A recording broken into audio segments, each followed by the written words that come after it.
The most important part of every messaging app are the people. If your entire circle is on WhatsApp, no amount of features on Signal can make it more appealing. What's up guys, so this video simply explains the drama unfolding with WhatsApp and also Telegram and Signal. I'll make it as short as I can, but also very concise and simple for everybody to understand. I'll be answering two questions. What is the issue with WhatsApp and what are our options? So WhatsApp updated its privacy policies recently, and basically what they're saying is they're going to be sharing data from WhatsApp with Facebook, and this is where a lot of people get it wrong. The data to be collected. When it comes to data collection, a lot of companies use this to their benefit, like yes, Facebook and Google. So they use this to run ads, targeted ads. So now that they know your favorite food, for example, thanks to the keyboard, Google keyboard, they can now feed you with related ads. That's how they make money, and the amount of data collected by Facebook and its messenger alone is just unreal. All these you're seeing is from Messenger and Messenger alone. So since WhatsApp is owned by Facebook, it's just a matter of time before they start rolling ads on it as well, and that is what they've started doing. Now let's come to WhatsApp. Now nobody can see your chats and messages in WhatsApp, not even WhatsApp themselves. Let me explain. Security and privacy are two different things though, but how secure is WhatsApp? And by secure, I mean how easy is it to access for a third party to access my messages and chats from WhatsApp? The good news is WhatsApp is secure when it comes to chats and files, and they have something called end-to-end encryption. This means that the messages are encrypted on both ends, the sender and the recipient. So if I'm sending a message to Salma, for example, the messages between us are encrypted with keys just the two of us have, and that is why nobody can have access to it, because they don't have the keys. So what data is WhatsApp actually collecting that everybody's just going nuts about, and just misinformation is just rolling around out there? What is the actual data that WhatsApp is collecting?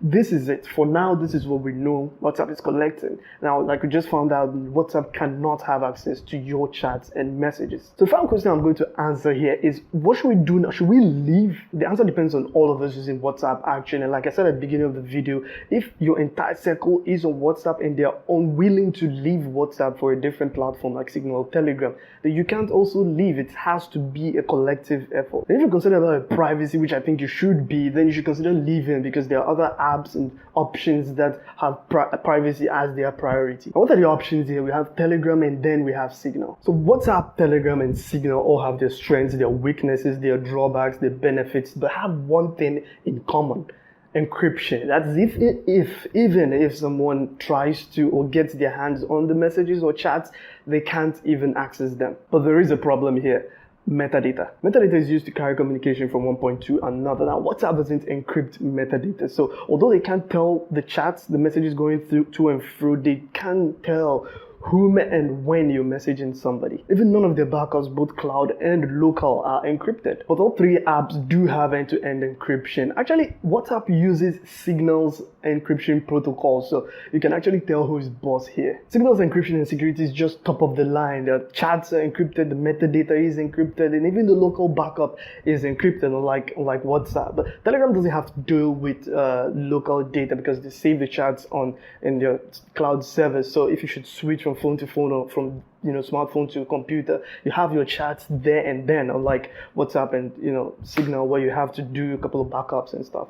So before I wrap things up, I'd like you guys to listen to someone who has an entire video about this same topic, which I'll give a link in the description below where you can go check out that video. But then I'd like him to have a few words with you guys, so let's check him out. Okay, so I personally feel everyone else is overreacting about this whole WhatsApp thing, the WhatsApp Facebook data sharing thing, because WhatsApp doesn't share your messages with Facebook. It only shares your account registration details, device info, location info, like those sort of things. And then in turn, WhatsApp or Facebook uses that to better serve you like better ads, or also be able to personalize or like optimize their apps for their users. Should you leave WhatsApp because of this? No, because WhatsApp or any free service that you use collects your data and then uses it for their own advertisement things or their gain. So yeah. But then if you feel like you want to leave, I would recommend an app that I actually use and love, Telegram. Telegram is also really cool, and they don't collect your data. and it's also end-to-end encrypted. So yeah, you can try out Telegram. So that was Henri, and I'll leave a link to his channel and also link to the video down in the description, so you can go check that video out. It's talking about Signal. I don't actually have personal experience with the app, but apparently Dolphy has been on it for a year now. I'm like, what is even that guy?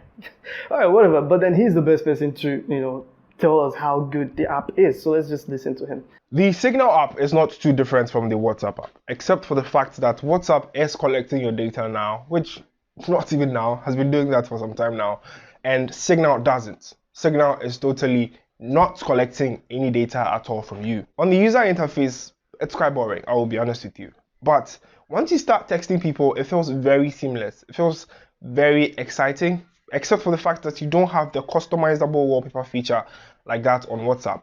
Also, Signal allows you to set that app as your default messaging app. In that way, you receive text on your SIM card directly into the Signal app. Let's talk about the cons. You're not getting a status section where you can upload statuses to, so bear that in mind.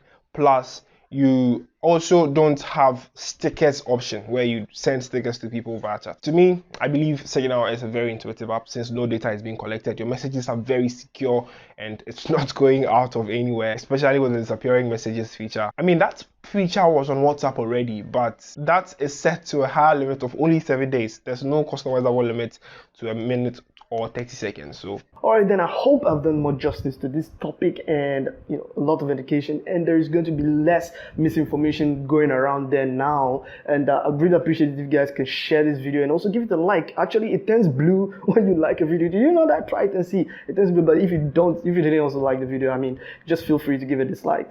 No hard feelings, right? Yeah. So there's still a pandemic out there, and before the next video comes out, stay safe, peace out, and still keep wearing a mask.